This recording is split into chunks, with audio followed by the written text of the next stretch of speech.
Imagine waking up one day and realizing that the more you understand people, the less you feel understood by them. You look around and notice everyone chatting, laughing, blending in effortlessly. But for some reason, you feel slightly out of sync, like you're tuned to a frequency most people can't hear. And maybe you've wondered, why is it that the smarter I get, the more isolated I feel? It's not arrogance. It's not superiority. It's not a lack of social skills.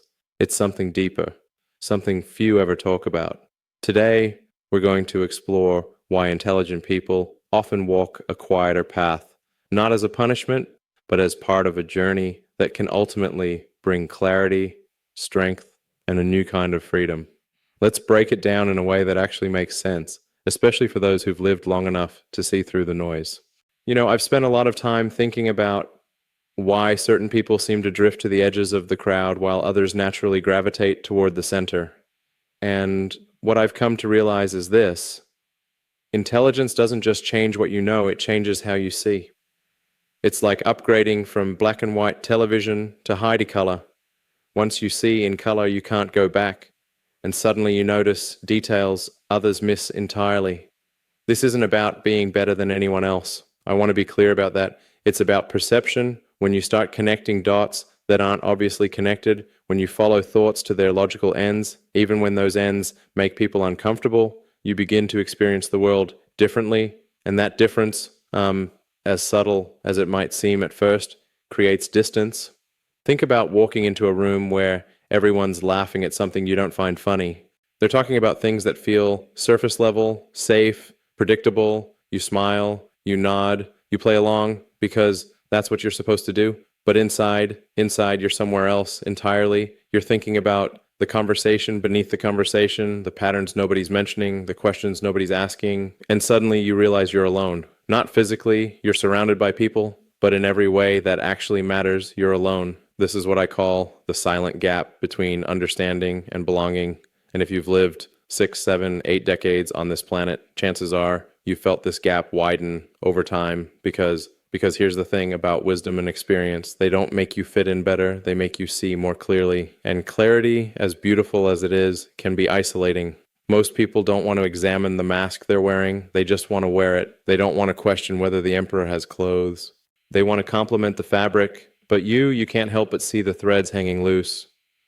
You notice the inconsistencies, the contradictions, the unspoken agreements everyone pretends are absolute truths. And when you gently point these things out, even playfully, people get uncomfortable. Not because you're wrong, because you're right. And being right about things people don't want to examine makes you dangerous. So they distance themselves. Not consciously, maybe, not maliciously, but they do. They stop inviting you to certain conversations. They keep things shallow around you. They call you intense or say you overthink things or tell you you're too serious. So you learn to keep your thoughts to yourself.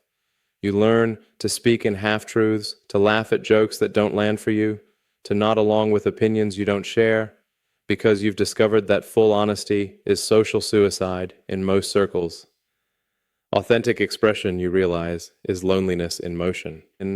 But this gap doesn't just appear overnight, does it? It develops gradually, almost imperceptibly, like the way shadows lengthen as the sun sets, and it begins with something most people never talk about. A small internal shift that happens when your awareness starts expanding faster than your ability to explain it. I remember noticing this pattern years ago, watching how different people process the same information. You put 10 people in a room, give them the same data, the same experience, the same conversation, and they'll walk away with 10 completely different interpretations. But some of those people, a smaller subset, they'll walk away asking questions the others never even considered. Why is that? It's because intelligence heightens perception. It's not just about IQ scores or academic achievements. It's about the ability to perceive layers that others don't naturally see. To follow a thread of logic 3, 4, 5 steps further than most people have the patience or interest to go, to hold contradictory ideas in your mind simultaneously and examine the tension between them. And here's where the separation really begins. When you're seeing beneath the surface of social interactions, you start recognizing patterns. You see that most human connection is performance. People aren't really listening to understand. They're listening to respond. They're not sharing their authentic elves. They're sharing carefully curated versions designed to maintain their image. Now, don't get me wrong, this isn't about judging anyone. We all perform to some degree. We all manage how we're perceived. That's part of living in society. But when you become aware of the performance while you're in the middle of it, participating becomes exhausting. It's like being in a play where everyone else thinks it's real life and you're the only one who can see the stage lights and hear the director's cues. Most people are looking for comfort in their interactions. They want validation, agreement, familiar patterns that confirm what they already believe. But people who think more deeply, they're looking for something else entirely. They're looking for truth even when it's uncomfortable, especially when it's uncomfortable. And this creates real tension because the more clearly you see things as they actually are, the less you can pretend, the less you can participate in collective illusions, the less you can nod along when something doesn't make sense just to keep the peace. Think about how many conversations you've been part of where everyone agreed on something you knew was questionable at best. How many times you've watched groups of people reinforce each other's misconceptions because it felt good to agree. How many moments you've chosen silence over speaking up because you knew the truth would make you the outsider. This is the burden of seeing clearly. It separates you from the warm comfort of collective belief. And almost everyone who thinks deeply goes through this realization that they're operating on a different wavelength. Which brings us to something I think is crucial to understand. This experience happens in stages, and recognizing these stages might help you realize you're not broken, you're not defective, you're just awake in a world where most people are sleepwalking through carefully scripted routines. The first stage is confusion. This usually happens when you're younger or when you're newly aware of this disconnect and you start noticing things don't add up. The adults around you are saying one thing but doing another. Society claims to value honesty but punishes it at every turn. People preach kindness but practice cruelty when they think no one's watching. And your first instinct is to think, maybe it's just me, maybe I'm missing something, maybe everyone else understands something I don't. So you try harder. You study people like you're trying to decode a foreign language. You observe, you analyze, you attempt to figure out the rules of this game. Everyone else seems to know instinctively. You're looking for the instruction manual everyone received except you. But here's what you discover. The more you understand, the less it makes sense. The rules aren't consistent. They're arbitrary. The game isn't fair. It's rigged. And everyone's pretending not to notice because noticing would require them to stop playing. And stopping would mean admitting they've been participating in something absurd all along. Many of you listening to this have probably experienced this phase decades ago, maybe in your 20s or 30s. You felt this confusion intensely. You wondered why work environments rewarded politics over performance, why relationships seemed based on convenience rather than genuine connection, why society celebrated certain values publicly while rewarding completely opposite behaviors privately. You probably thought back then that you'd eventually figure it out, that there was some secret to fitting in. You just hadn't learned yet, some social skill you were missing that would suddenly make everything click into place. But that day never came, did it? Instead, the confusion evolved into something else, something more intense and harder to ignore. You moved into the second stage, frustration. This is when you stop thinking maybe you're missing something and start realizing everyone else is. You begin trying to explain what you see. You point out the contradictions. You ask the questions that expose the illusions everyone's carefully maintaining. You speak the truths everyone's thinking, but no one's saying. And you're met with resistance, denial, sometimes even hostility. People tell you you're overthinking it, being negative, ruining the mood, making simple things complicated. And you start to realize something that changes everything. They don't want to know. They're not curious. They're not seeking truth or clarity or deeper understanding. They're seeking comfort. They're seeking the reassurance that comes from everyone agreeing on the same carefully maintained fiction. And your intelligence, your honesty, your clarity threatens that comfort. It disturbs the peace they've worked so hard to create by not asking difficult questions. I've seen this play out countless times, both in my own life and watching others. Someone brings up an uncomfortable truth in a meeting, and suddenly they're the problem, not the issue. They raise them personally for raising it. Someone questions a long-held assumption, and instead of examining whether the assumption is valid, the group attacks the questioner's motives. It's easier to shoot the messenger than examine the message. It's easier to call someone negative than acknowledge They might be right about something you don't want to be true. So what happens? You stop sharing. You stop trying to connect on that deeper level. You retreat inward because you've learned that authentic expression costs you social capital you might not be able to afford. You've learned that being real means being alone. And this brings you to a crossroads, a moment where you have to make a choice that will define how you experience the rest of your life. Do you keep pretending? Do you keep trying to translate yourself into simpler, more palatable terms? Do you keep dumbing down your thoughts and laughing at jokes that don't land and nodding along with opinions you find absurd? Or do you accept something that's simultaneously liberating and terrifying? You accept that most people will never understand you, that your thoughts are too complex, too layered, too uncomfortable for casual conversation. This is the third stage, acceptance.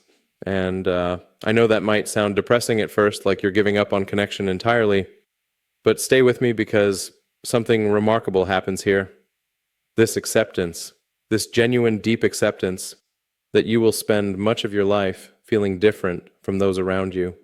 It brings a kind of peace that's hard to describe, not happiness necessarily, but peace, a settling into reality as it actually is, rather than how you wish it would be.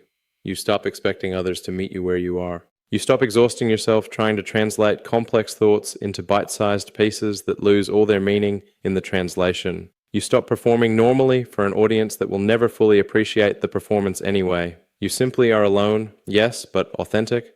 Isolated perhaps, but integrated with yourself in a way most people never achieve. Lonely, certainly, but no longer lying not to others, and more importantly, not to yourself. I found this stage to be where real life actually begins for intelligent people, because up until this point, you've been fighting against your own nature, trying to be less than you are, trying to see less, think less, question less, trying to squeeze yourself into spaces that were never designed to hold you. But in acceptance, you stop fighting. You acknowledge that you process the world differently, that your mind works in ways that create distance from conventional thinking, and that this isn't a flaw to be fixed. It's simply how you're wired, and here's what's beautiful about this stage. What I don't think gets talked about nearly enough, this is where you start finding your people. Not many of them, not often, but occasionally, maybe once every few years, maybe at unexpected moments, you meet someone who speaks your language, someone who sees what you see without you having to explain it, someone who follows your thoughts to their natural conclusions and doesn't flinch, someone who doesn't need things simplified because they already operate at that level of complexity. And these connections are rare, incredibly rare, but they're real in a way that 1,000 shallow friendships never could be. And you discover something profound. One real connection is worth more than 1,000 casual ones. One person who truly understands you creates less loneliness than 100 people who only know your surface level performance. This is the paradox of intelligent loneliness. The very thing that isolates you from the masses connects you to the few who matter. Your specific frequency, the one that seems incompatible with most people, is exactly what allows the right people to find you, because they're broadcasting on the same wavelength, searching for the same signal in all the noise. Think about the deepest friendships or connections you've had in your life. Were they with people who understood everything about you immediately? Or were they with people who understood the specific, unusual, complex parts of you that most others couldn't even see? For many of you listening, I'd bet your most meaningful relationships happened when you stopped trying to be accessible to everyone and started being authentic to yourself. When you stopped translating and started speaking your actual language, even if that meant speaking to fewer people. But let me tell you something else about this loneliness that might shift how you see it entirely. What if the isolation you feel isn't a bug in your system? What if it's a feature? What if your intelligence hasn't cursed you with loneliness, but actually freed you from something most people are trapped in? Think about it. Most people aren't truly connected.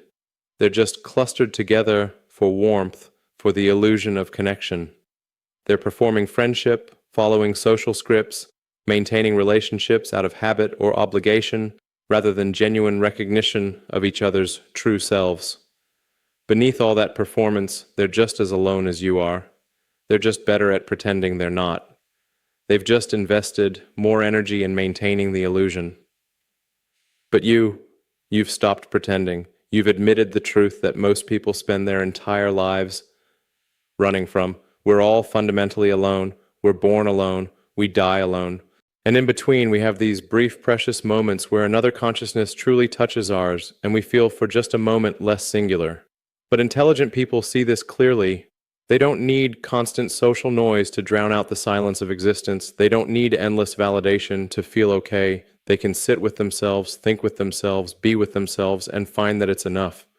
This is what people misunderstand about solitude. They think it's the absence of connection, but it's not. It's the presence of self.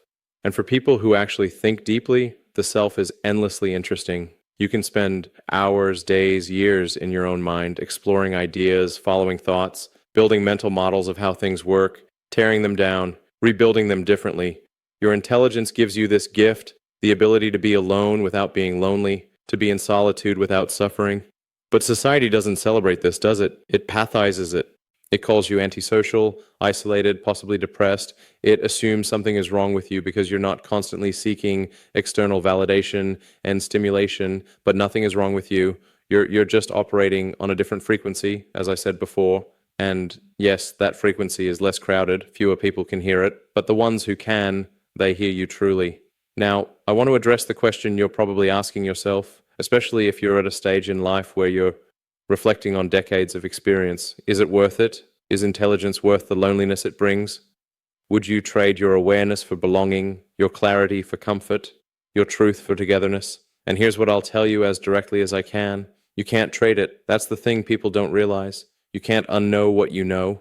You can't unsee what you've seen. You can't dumb yourself down permanently no matter how hard you try. Sure, you can pretend. You can perform. You can code switch and mask and play small. But inside you'll still be you, still thinking those thoughts, still seeing those patterns, still aware. And that internal dishonesty, that self-betrayal, just to fit in with people who don't really know you, that's far lonelier than any external isolation could ever be. Because when you abandon yourself to fit in with others, you lose the only companion you're guaranteed to have for your entire life, yourself. So no, you can't trade your intelligence for belonging. But what you can do is change your relationship with it. You can stop seeing your intelligence as a curse. Stop framing your loneliness as punishment. Stop believing something is fundamentally wrong with you because you don't fit into a world that was never designed for people who think like you do. Instead, you can see it for what it actually is. A different way of being, a different experience of life. Not better, not worse, just different. And different is always lonely. Always has been, always will be. The artist is lonely in a world of bankers. The mystic is lonely in a world of materialists. The philosopher is lonely in a world of pragmatists. And the intelligent person is lonely in a world that values agreement over truth, comfort over clarity, conformity over consciousness. But here's the secret that changes everything. That loneliness, that isolation you feel, it's not keeping you from life. It is life. It's the human condition laid bare. Existence without the comforting illusions we tell ourselves to get through the day. Most people spend their entire lives running from this fundamental loneliness. They fill every moment with noise, with people, with distractions, with anything to avoid feeling it, anything to avoid facing it directly. But your intelligence won't let you run. It strips away the distractions. It sees through the noise. It recognizes loneliness as a fundamental part of being conscious. And once you stop running from it, once you turn and face it directly, something remarkable happens. It transforms. The loneliness doesn't disappear, but it changes texture. It becomes less like a wound and more like space. Vast open space where you can finally breathe. Because when you're no longer afraid of being alone, you're no longer afraid of anything. When you're no longer desperate for connection, you're free to connect authentically. When you're no longer performing for acceptance, you become available for genuine recognition. This is the gift hidden inside the curse, the freedom hidden inside the isolation, the strength hidden inside the loneliness. Intelligent people, when they embrace their solitude rather than resist it, become dangerous in the most beautiful way. Dangerous to systems that rely on conformity. Dangerous to narratives that depend on unquestioning belief. Dangerous to illusions that require collective agreement because they're no longer playing the game, they're no longer pretending, they're no longer available for manipulation through fear of exclusion. They're alone, yes, but they're free, and that freedom, that sovereignty of self, is threatening to a world built on dependency and herd mentality. So yes, intelligent people are often alone, but maybe that's not the tragedy we've been told it is. Maybe it's the very thing that allows them to see clearly, to think independently, to exist authentically. Maybe the loneliness isn't what's wrong with them. Maybe the loneliness is what's right, because the world needs people who can stand alone, who can think for themselves, who can see through collective delusions and speak uncomfortable truths that need to be spoken. The world needs people who aren't so desperate for belonging that they'll believe anything, support anything, become anything just to fit in. The world needs intelligent people, even if it doesn't always appreciate them, even if it doesn't always understand them, even if it leaves them feeling alone. So, if you're one of these people, if you felt this loneliness we've been talking about, if you've experienced this gap between your internal world and the external one, let me say this to you directly. You're not broken, you're not defective, you're not too much or too intense or too serious or too anything. You're awake in a sleeping world. And yes, that's lonely, but it's also necessary. It's also valuable. It's also exactly what you're meant to be. The loneliness you feel isn't a sign you're doing something wrong. It's a sign you're doing something right. You're being true to yourself in a world that rewards falsehood. You're thinking for yourself in a world that demands conformity. You're standing alone in a world that insists on crowds. And maybe, just maybe, that's not a curse at all. Maybe it's the most profound gift you could ever receive. The gift of seeing truly, thinking clearly, being authentically, even if it means being alone, especially if it means being alone. Because, in the end, the only person who needs to understand you is you. And once you have that, once you accept that, once you embrace that, you're never really alone again. You're just free to be exactly who you are without apology, free to think thoughts that don't fit neatly into conversation, free to see what others miss, free to exist on your own terms rather than constantly translating yourself into something more digestible for people who weren't meant to understand you anyway. And that freedom, that's worth every moment of loneliness you've ever felt. If this breakdown helped you understand why intelligent people often walk through life a little differently, then stick around. Go ahead and like this video, subscribe, and leave a comment below sharing your thoughts, especially if you've ever wondered why intelligence sometimes leads to solitude. Your experiences matter, and the conversation becomes richer when you add your